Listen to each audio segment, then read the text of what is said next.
Welcome back to RockCrawlinJeeps. I know it's been a minute. We're sorry. We apologize. We're really busy. I work in motorsports, and our schedule is absolutely insane. Basically, until the end of June, I don't have any spare time. So today's episode is actually work-related.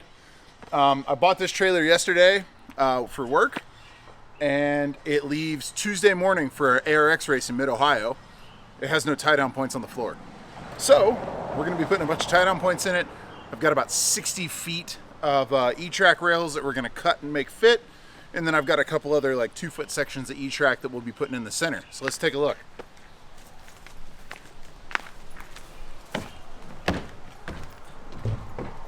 So she's not brand new, but she's like new. Guy bought it, never used it. He used it one or two times and then sold it to us. So super stoked. And what we're going to be installing is this. So if there's anybody who's ever used a trailer, you've probably dealt with this stuff. It's E-track. And what we're going to do is line the sides all the way down so we can grab anywhere we need to. We haul everything from Lamborghinis to our in-house built Sierra cars, so I need to have a variety of tie-down points. Today, I'm gonna make that happen. All right, so as you can see, I'm just using some self-tappers. These are number 14 1-inch. Lowe's sells them in bulk. It's like $22 for a couple hundred of them. But you'll notice the front 6 here don't have any. So what's going to happen is those are going to get bolts that sandwich the plywood, and I'll use some nice big washers so it really grabs a load. These are just like secondary support. And then roughly here in the middle, we'll do the same thing. We'll use about 4 of them. We'll through bolt them, run a bunch more self-tappers, and then we'll bolt through on the end there.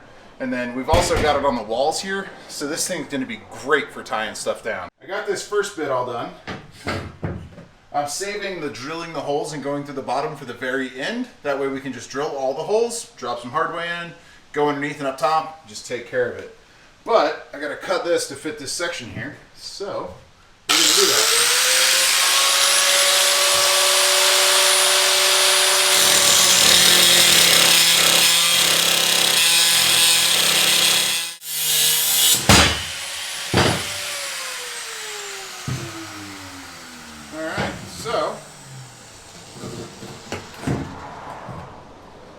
Just like that. We have what we wanted.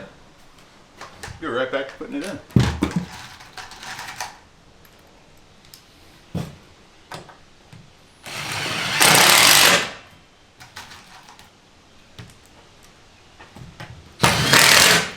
Just about done in here.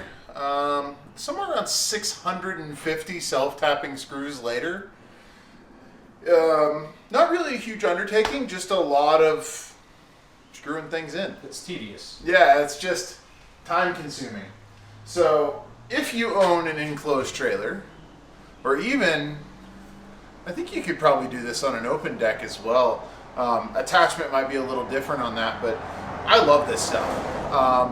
I use it in my double deck Renegade that I use for work. I use it in this thing. I've got a couple other enclosed trailers that I use it in. It's absolutely phenomenal. I'm a firm believer in not having too many tie downs.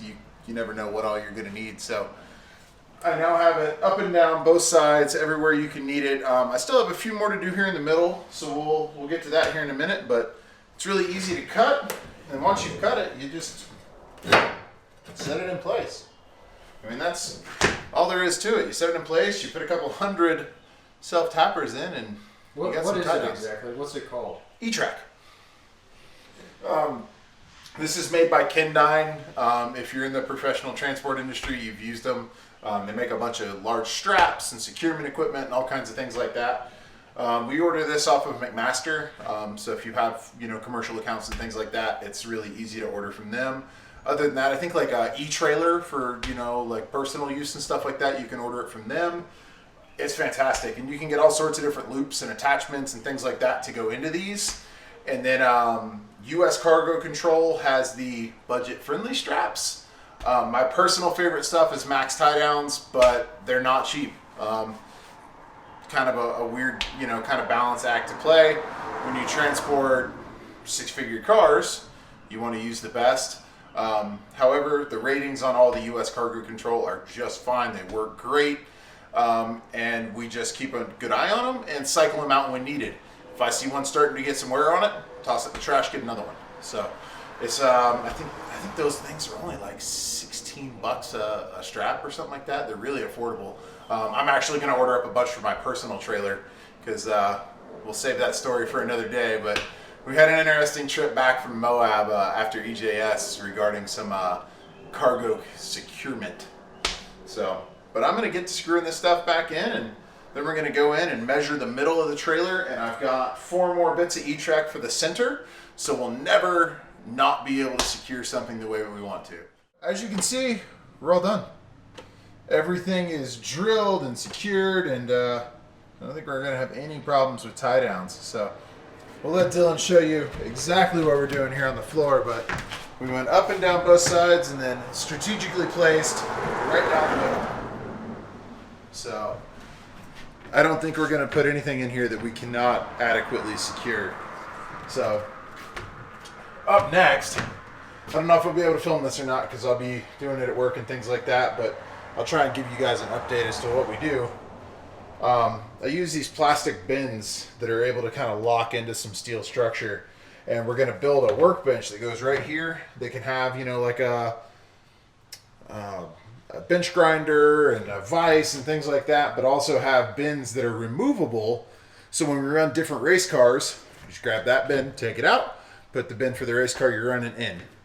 And then we'll build some sort of track or lock system up here for a whole lot of our other spare parts and things like that. But man, I couldn't be happier with how this turned out. I think this is going to be a great addition to the fleet that we've got.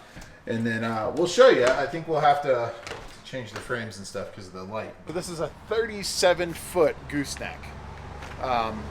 Picked it up the other day. It's got Dexter axles. It's a great trailer. The guy we bought it from didn't really ever use it. The only issue is that this is getting too close to the truck, so we're going to have to do an offset neck.